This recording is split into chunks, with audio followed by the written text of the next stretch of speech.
Жилүүрийн 5 дугаар сарын 15-нд олон улсын гэр бүл өдөр тохиодог. Тус өдрийг тохиолдуулан өсөлттэй өмнөгөө хөтөлбөрийн хүрээнд гэр бүлийн үнд зүйл, зөв хүмүүжил, өв уламжлал, эерэг хандлагыг түгээн дэлгэрүүлэх зорилготой. Энэ хүрээнд оролцогч гэр бүлийн танилцуулга бичлэгийг олон нийтэд үе шаттайгаар хүргэж, шилдэгүүдийг тодруулан алдаршуулж, манлайлагч гэр бүлүүдийн үнд цэнийг түгээн дэлгэрүүлэх үйлсэд бүх нийтийг уриаллаа. Нутаг орондоо нэр хүндтэй ажилсаг хөдөлмөрч үр хөвгүүдтэй үлгэр жишээ төлөвшөлтөд өсгөн өмжүүлсэн тэдний дуршлаг арга барил гэр бүлийн үнд зүйлсийг хуваалцах зорилготой юм аа.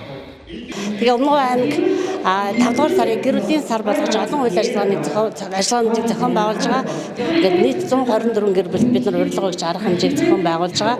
Тэгээд нийгмийн хөгжлийн үндэс суурьал аз жаргалтай, тогтвортой гэр бүлээр тогтдог учраас одоо гэр бүл бүхэн аз жаргалтай, хүүхдтэй хайр халамжаа түгээсэн, бие биендээ хайрлсан, итгэсэн, хүүхдтэй харж хайхарсан, зөв сайхан хүмүүжүүлсэн байх юм бол Монгол улс говь нутаг маань илүү одоо сайхан хөгжнө.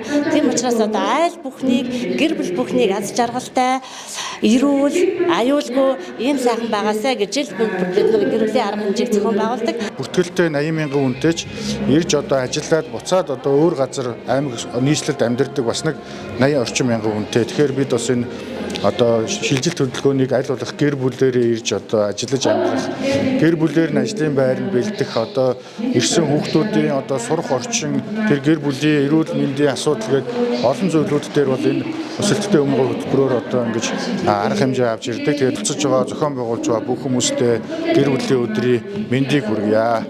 Өдөрлөгийн хүрээнд Өмнөговын өсөлттэй гэр бүлд сургалтаа ментор гэр бүлүүдийг алтаршуулсан. Мөн лектор багш нарын сонирхолтой илтгэл гэр бүлд тулгамдж байгаа асуудлаар хилцүүлэг зохион байгуулж шүдний эмнэлгийн үнгүй үйлчлэг онцлогоог хийж үйлчилсэн байна.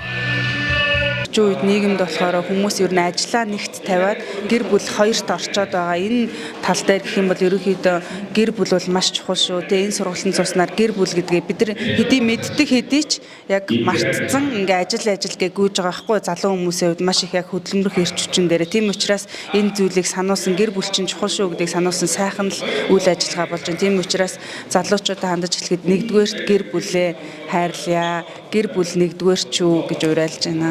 Ханилаа 43 жил болж байна. 5 сайхан үр хүүхэдтэй.